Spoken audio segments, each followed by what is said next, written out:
This morning, a news channel announced that Prince Harry would be staying at Buckingham Palace. By lunchtime, the palace said no, he would not. 3 hours. That is how long the biggest royal exclusive of the week survived before the institution it was about publicly shot it down. And in the wreckage of those 3 hours lies everything this series has been telling you for a month. Confirmed, time-stamped, and for once undeniable. Because the story of today is not that a door was slammed in Prince Harry's face. The story of today is that we can now watch almost minute by minute exactly how that door came to close. And when you see the sequence laid out, you will find that the hand on the door was not the one everybody is blaming. 2 loops before we begin. And this time both of them are ticking.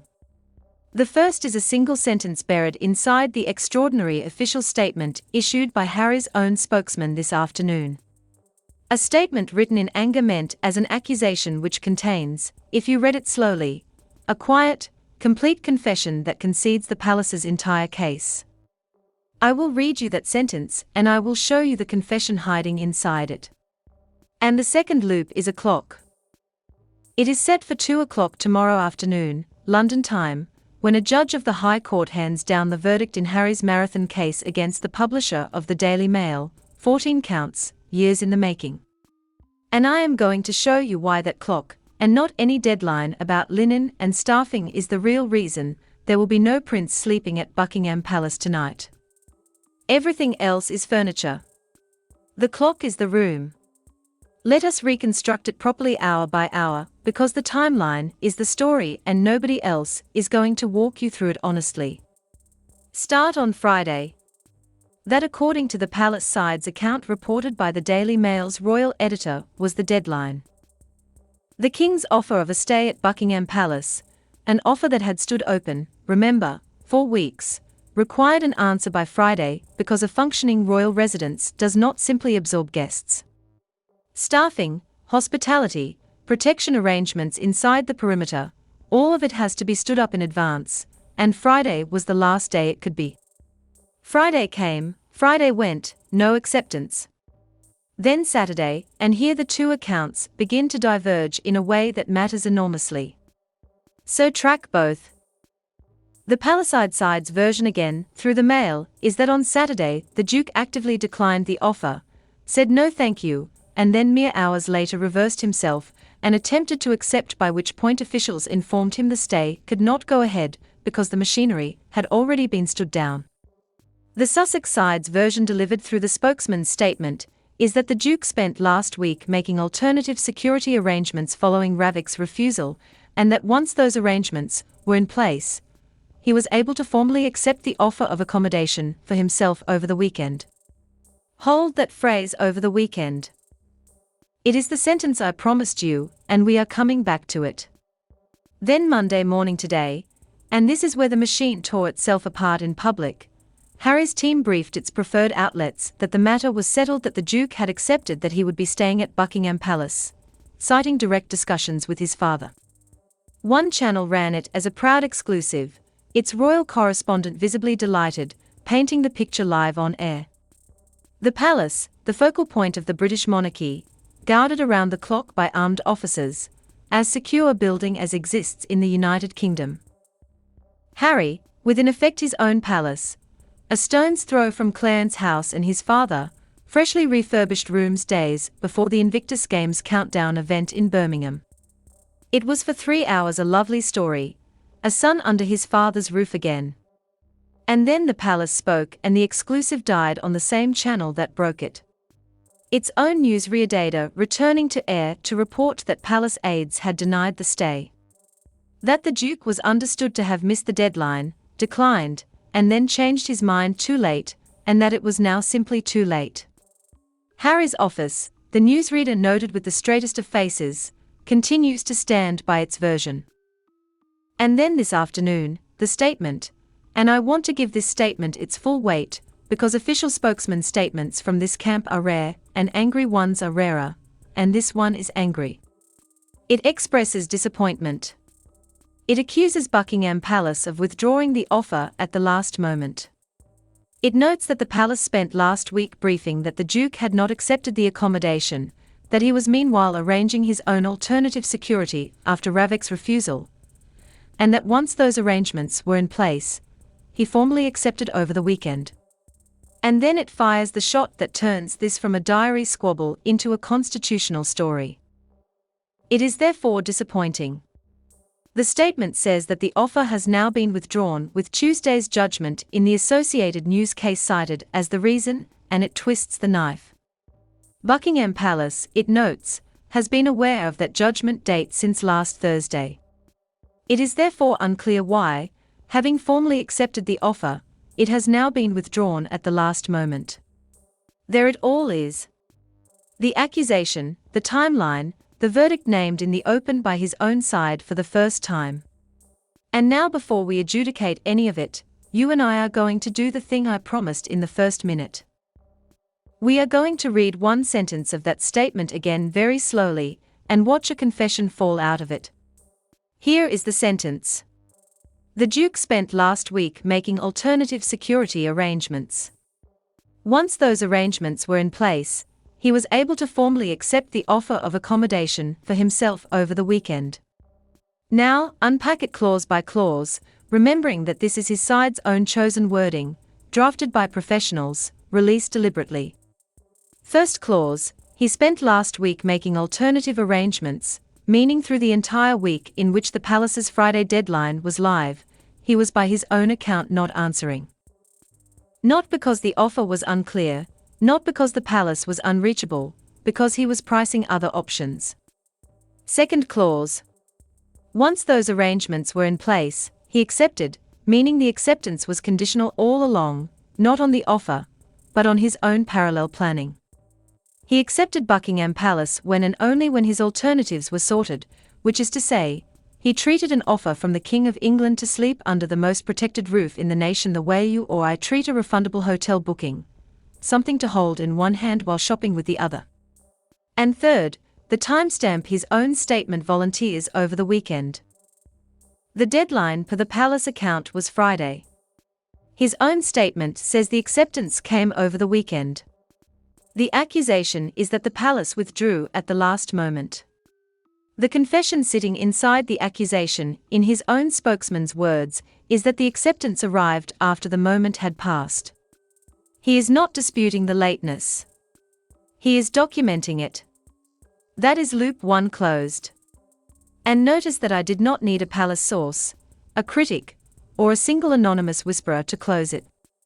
The Sussex statement convicts the Sussex timeline all by itself, which has become, if you have followed this series, something of a signature. The leaked file undermined by its own provenance. The privacy deal broken by its own announcement. And now the withdrawal accusation refuted by its own chronology. This operation's most effective opponent week after week is its own paperwork. But in here, I am going to be fairer to Harry than his critics and fairer to the palace than his defenders. Because the deadline story, while true, is not the whole truth either. And the whole truth is more interesting. The Mail's account, deadline missed, staffing stood down, nothing personal, is accurate as far as it goes. But it walks conspicuously around the elephant, and the elephant is wearing a wig and holding a gavel. Because Harry's statement, whatever its flaws of chronology, put one true and important thing on the record, the verdict was cited.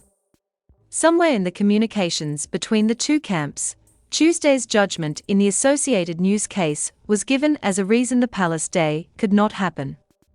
His side says so explicitly. And the palace briefing has not denied that element. It is simply preferred to talk about deadlines. So, let us do what neither briefing machine wants and put the two halves together. The deadline explains why the palace was entitled to say no. The verdict explains why the palace wanted to. And my honest, clearly labeled red is this. Even in a parallel universe where Harry accepted by Thursday tea time, with a handwritten note and a bunch of flowers, that stay was doomed the moment the High Court listed its judgment for the same week, because the constitutional mathematics of it simply do not compute. Walk through it with me because this is the part of the story the quick takes cannot give you, and it is genuinely fascinating. The sovereign is by centuries of convention impartial. Not neutral in the mild sense, but structurally radically impartial. Above politics, above litigation, above every contest between subjects, because the courts are his courts, the justice dispensed in them is dispensed in his name, and the press whose freedom those courts protect is a pillar of the same constitutional order he embodies. Now, place tomorrow's event inside that frame. A judgment of the High Court delivered in the King's name in a case brought by the King's own son against one of the country's largest news publishers on 14 counts in a litigation campaign that Harry himself has described as a mission to reform the British press. Whatever that judgment says, it will be one of the biggest media law stories in years. And now imagine at the moment it lands that the litigant is resident inside Buckingham Palace. If he wins, even partially on a single count, the victory lap happens from the sovereign's official residence. A statement, a speech, even a 30-second video with those unmistakable walls behind him, and the image broadcast to the world is the Crown celebrating a courtroom win over the press in a judgment issued in the Crown's own name. If he loses, the picture is scarcely better. The King's house as the bunker of a defeated campaign against the newspapers. There is no version, none, in which a monarch can host one party to a case on the day his own courts decided. And every constitutional advisor in that building knew at the instant the judgment date was listed last Thursday. That is why the offer died. The deadline was the mechanism. The verdict was the motive. And the tragedy, if you want to call it that, is that a man who has spent 6 years litigating in the King's courts appears never to have understood that his father is the one person in the kingdom who cannot be seen to have a side. Now, in fairness, one prominent royal journalist pushed back on exactly this logic today, and his objection deserves an honest answer rather than a sneer. Why, he asked. Can the son of a monarch not sleep in a room at Buckingham Palace while an independent judge hands down a ruling unconnected to the king? Did Prince William have to move out when he sued publishers over the years? It is a fair jab, and here is the fair answer. William's actions were narrow, specific, and defensive. Most famously, the case against a French magazine that published intrusive photographs of his wife, a discreet wrong, remedied and closed. What lands tomorrow is a different species of thing entirely. A 14-count judgment in a years-long openly declared campaign against the British press, as an institution brought by a man who no longer performs any duty for the Crown, but retains every ounce of its symbolism. Scale is the difference. A working royal defending his wife's privacy is a subject using his own courts. A non-working royal wearing with the entire Fourth Estate from inside the sovereign's house on Judgment Day is the Crown appearing to pick a side in a fight it must never enter. The comparison is not apples and oranges. It is an apple and an orchard fire. And if you want to measure how avoidable all of this was, run the counterfactual, the boring version of this week that any competent operation would have executed in its sleep. The offer stands open for weeks. You accept it on Wednesday quietly with thanks.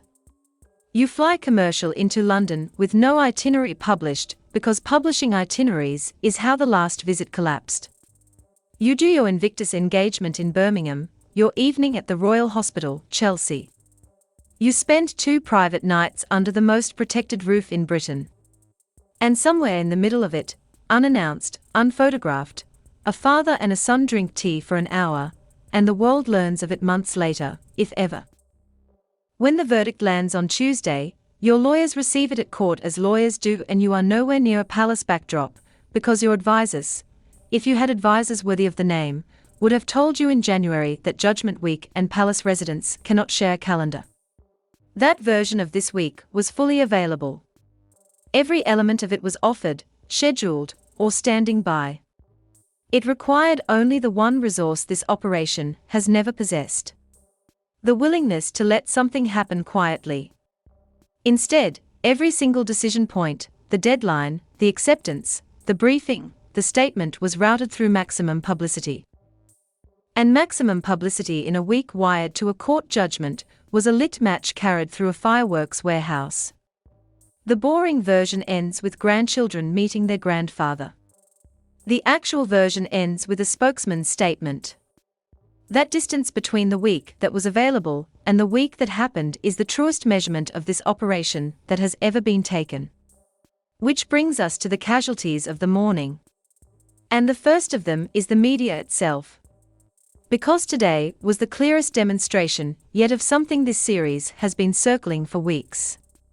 The Royal Press Corps is no longer covering this story. It is being played by it from both ends. And the whipsaw is getting people hurt. Consider the anatomy of the morning's disaster. A correspondent is briefed, presumably in good faith by the Sussex side, that the palace stay agreed. He runs it as an exclusive on air with understandable pride. Exclusives are the currency of the trade. Within 3 hours, palace aides brief the opposite, and his own colleague has to walk it back on the same channel in one of those bulletins that every journalist watches through their fingers. Now, was the correspondent wrong to report what he was told? His fiercest critics say yes. That after a fortnight in which this same camp published an itinerary and shredded it within a day, any seasoned reporter checks with the palace before broadcasting a Sussex claim. And there is force in that. Fool me once, as the saying goes, but I want to give you the more honest and more uncomfortable version. Both briefing machines were telling their own truth. The Sussex side genuinely believed or wanted it believed that acceptance over the weekend settled the matter. The palace side genuinely held that the deadline had passed and the machinery was down. The correspondent was not reporting a lie. He was reporting one half of a war live without knowing the other half was already loading. And that is the deeper lesson every royal journalist should take from today. In this story, there is no longer any such thing as a single source truth. There are two operations, each briefing its preferred outlets, each technically accurate within its own chronology. And any reporter who publishes either side unilaterally is not breaking news. He is being fired out of a cannon. The Mail's account omitted the verdict citation. The Sussex statement omitted the missed deadline. The full picture existed only in the space between the briefings, which is not coincidentally exactly the space this channel lives in. And placed this morning inside the fortnight caused the compounding is the real damage. 1 week ago, remember, an entire itinerary was handed to the press by this same operation published in good faith across the royal beat, and then walked back into chaos in less than a day, leaving charities unable to plan and reporters looking like fools. Now 7 days later, the accommodation exclusive has followed the identical arc briefed, broadcast, and contradicted inside a morning. Twice in 2 weeks, the same pattern. And patterns are what reputations are made of. Because here is how trust actually functions in the information economy. And it functions the same way in a newsroom, a palace, and a Hollywood boardroom. Trust is not a judgment about any single claim. It is a discount rate applied to all future claims. After the first walk back, editors apply a small discount. We had better double check.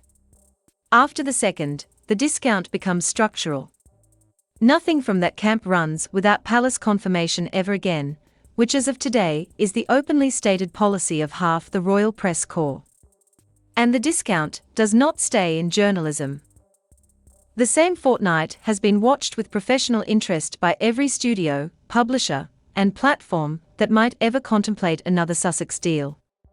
And what they have seen is an operation that cannot hold a plan for 24 hours, cannot coordinate a simple accommodation booking with its own family, and resolves every internal failure by briefing against its counterparty in public.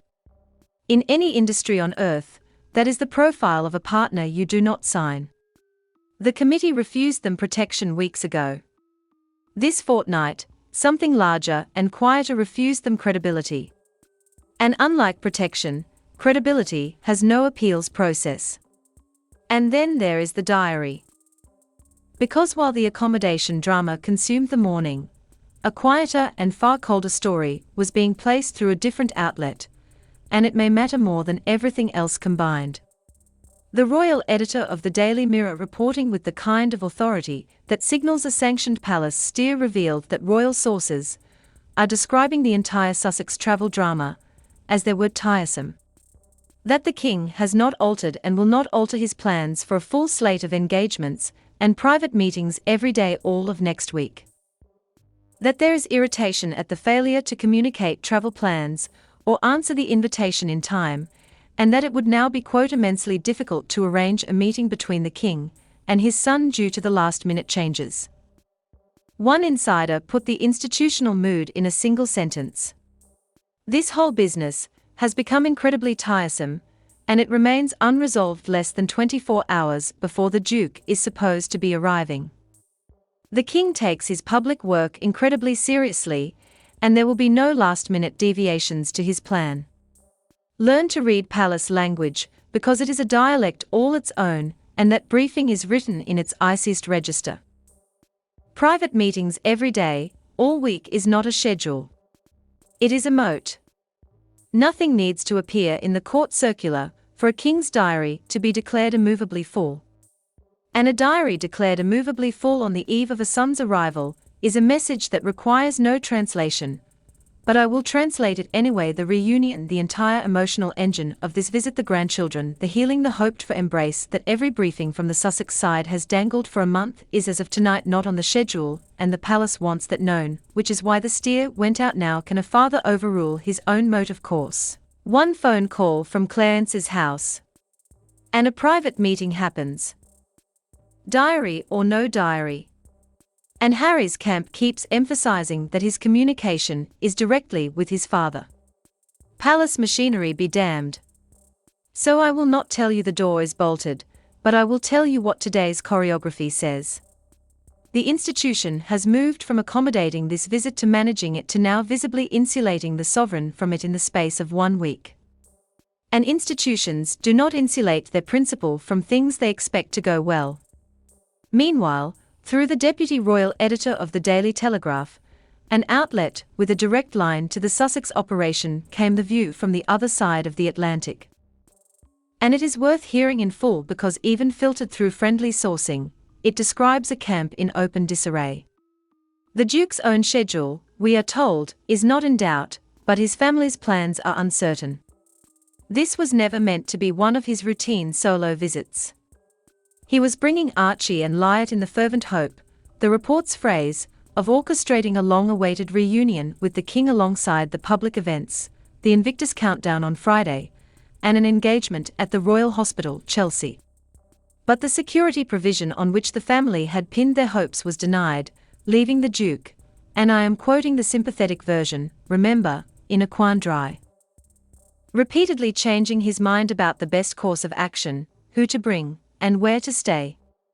One source claimed he had been promised safe passage in and out of the residence, which never materialized, a claim the palace flatly denies was ever on the table. Alternative private accommodation was, the report says, frantically being researched at the 11th hour.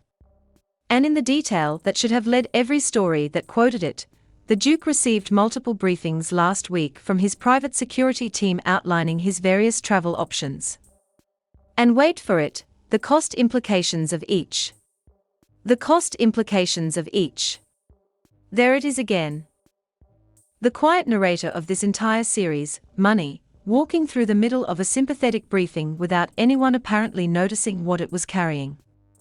His own side, explaining his indecision to a friendly newspaper, describes a man weighing travel plans against a spreadsheet, security team briefings itemizing what each version of the trip would cost him. And of course they were, because as this series has documented from the beginning, the private protection bill runs to a reported $3 million a year. The commercial reservoirs that once refilled it have largely been drunk, and the entire 6-year war with Ravik has only ever made sense as an attempt to move that line item permanently onto the British taxpayer, who would then fund his protection not just in London, but in Colombia, in Nigeria, in Ukraine, wherever on earth the operation travels forever, exactly as it works for former prime ministers. Every twist of the past month clicks into place along that single axis. Why the palace suite was not enough? Because free rooms do not delete the bill. Only protected status deletes the bill. Why the file was leaked to pressure the committee that controls the status. Why the indecision? Because every plan had a different price tag, and none of the prices were good. The Telegraph sources called it a tug-of-war between heart and head. Look at the itemized cost briefings in their own account, and tell me which organ was holding the rope. And the consistency test, the one this series applies every single week, has never returned a cleaner result. The same man for whom London is too uncertain to visit without a state motorcade, has travelled recently and voluntarily to an active war zone. He has toured Colombia and Nigeria, countries whose security challenges no one disputes, with his own team and no drama. Mexico, fine. Half of America, fine. The pattern has not changed in 6 years, and it did not change this week. The danger is not a function of geography. It is a function of jurisdiction. It exists precisely and exclusively in the one country whose government controls the prize. And if you take nothing else from this series, take that because once you see it, no briefing can ever unsee it for you. All of which has poured fuel on an argument that has been building in royal circles for months and reached full volume today. So let us give both sides of it honestly, because it is now a genuine live question. The hardline position, and you will hear it everywhere tonight, runs like this: enough. Harry is no longer a working royal, is constitutionally irrelevant in the phrase of the moment. Performs no duty. Represents nobody but himself, and yet retains the capacity to drag the crown into every drama he manufactures every fortnight forever. The only durable fix, this argument goes, is complete severance. No residences, no accommodations, no channels, no exceptions. Cut the last cables and let the Sussex operation float free to monetize itself without an institution attached. It is a coherent position, and after this fortnight, it is no longer a fringe one. But there is a counter-argument, and it deserves equal air, because it is the one I suspect actually governs Clarence House. Severance is a fantasy of tidiness. You cannot sever blood. The man will still be the king's son the morning after any cutting of cables. Still a former working royal with a lifetime of insider knowledge. Still the single most reliable content engine in the English-speaking world. And an operation fully severed is an operation with even less to lose, which is a frightening thought if you have read the memoir. The institution's actual strategy visible in today's choreography is not severance, but containment. Keep one channel open, the father's private line. Freeze everything else. Never reward the pressure. Never punish the person. And wait with the patience of an entity that measures time and centuries for the operation across the water to exhaust either its funding or its grievances, whichever runs dry first. Severance is emotionally satisfying and strategically illiterate. Containment is agonizing and correct. Today, for the first time, we watched containment executed at full institutional strength. And whatever you feel about it, it worked. And notice what today did for the king himself. Because inside the institution, this may be remembered as the more important story. For a month, Charles has absorbed every blow of this campaign in silence. The leaked file, the briefed accusations against his staff, the emotional pressure of grandchildren dangled and withdrawn, all while continuing a full program of public duty through his cancer treatment. Out and about again this very morning, as if none of it were happening. The caricature of this king drawn by his critics, and frankly sometimes by me, is of a conflict-averse man, forever appeasing, forever leaving doors ajar that wiser heads would bolt. Today did not fit the caricature. Today, with the full backing of his heir, by every account the institution said no cleanly, publicly, and without cruelty. No to the residents once the deadline died. No to a diary rearranged under pressure. No to the sovereign being staged as scenery in a press war. Some will call it cold. I call it the first day in 6 years that the pressure campaign met a wall instead of a cushion. And here is the thing about walls. Once an operation built entirely on the assumption that father will always fold, discovers that father this time did not fold. Every future threaded issues is worth less than the one before. Today may prove to be the day the emotional exchange rate finally collapsed. Now, the human ledger, because there is one, and this channel does not pretend otherwise. 2 children, Archie and Lyatt, have not seen their grandfather in 4 years. 4 years in the life of children that young is not a gap. It is most of a childhood. The reporting says September offers a fallback visit, but with less chance of the children coming because school will have begun, which made this week in the sympathetic framing the best chance, and prompted all that agonizing. And a grandfather undergoing cancer treatment, by every account responding well. But at an age and in a season of life where nobody pretends time is infinite, has spent this week watching the visit built around his grandchildren dissolve into deadline disputes and legal choreography. Whatever you think of every adult in this story, and I have told you exactly what I think. Those 3 people, the 2 children and the old man, are owed better than they got this week. And the adults who owed it to them are not all on one side of the Atlantic. But the itemized cost briefings were only on one side of it, and I will leave that arithmetic with you. There was briefly another royal story this week, and the contrast deserves its 30 seconds. While the accommodation war burned through the news cycle, Catherine, the Princess of Wales, released a striking new photograph that had royal watchers swooning, and Prince William turned up, relaxed and laughing on the podcast hosted by the American football star Travis Kelce, charming an audience of millions who could not care less about deadlines and committees. That is what the working half of this family was doing today. One brother was on the most popular sports podcast in America, making the monarchy look human. The other was issuing statements through a spokesman about linen deadlines. The split screen writes itself now. I barely have to point the camera and understand why that podcast appearance matters more than it looks. Reaching an enormous young American audience on their turf in their format, relaxed and funny and entirely unguarded, is precisely the market the Sussex operation was supposed to own. The whole California project rested on one premise: that they, not the palace, held the keys to American hearts. Today, while their spokesman fought a linen deadline, the future king casually walked through that market's front door and was handed the room. The monarchy did not need to win America from them. It just needed to show up once being normal. A word before we close on what actually lands at 2 o'clock tomorrow, because you deserve to walk into that verdict knowing the terrain. The case against the publisher of the Daily Mail is the last and largest of Harry's newspaper wars. 14 counts alleging unlawful information gathering stretching back many years. Part of the wider litigation campaign, he has framed in his own words, as his life's work of reforming the British press. The legal handicappers note real vulnerabilities on both sides. Some of the claims reach so far back that the publisher argues they fall outside the time limits the court can entertain at all, which is why even sympathetic observers expect a mixed result. Some counts falling on limitation grounds, others surviving to judgment with genuine jeopardy in both directions.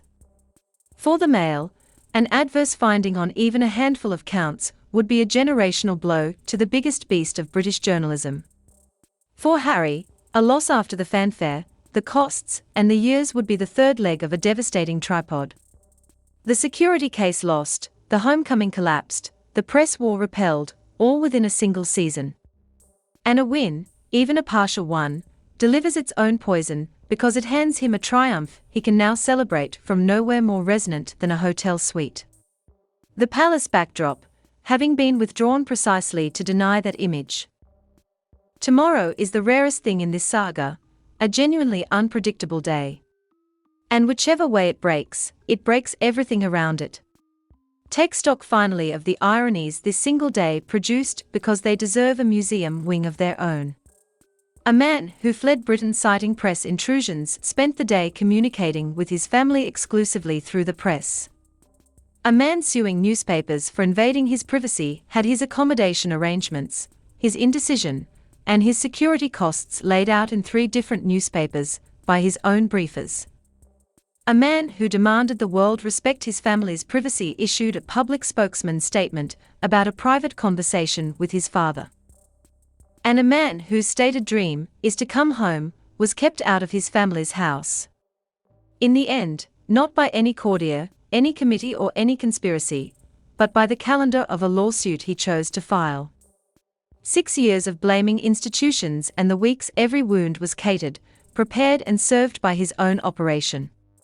Somewhere in all of this, there is a lesson about what happens when a person builds a machine to fight his family, and then wonders why the machine keeps fighting his family.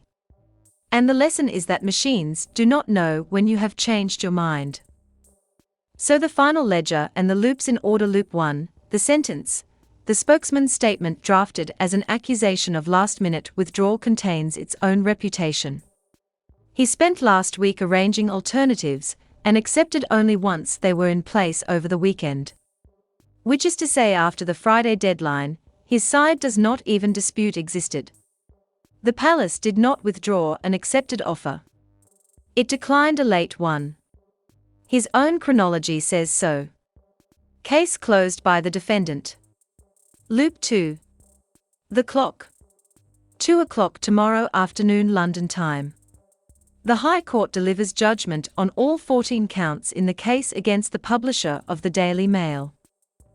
And now you understand why that clock governed everything. The deadline was real, but the verdict was the reason cited in Harry's own statement, walked around by the palace's briefings, and decisive for a simple constitutional truth. The king cannot host a litigant against the press on the day his own courts rule because the sovereign can have no side. And a son who does not understand, that has not understood the first thing about the crown, he keeps invoking and the resolution underneath both. I told you a month ago that this campaign's most dangerous enemy was its own paperwork. And this week the thesis stopped being analysis and became visible fact in real time on live television. The exclusive was destroyed by the denial. The accusation was undone by its own timeline.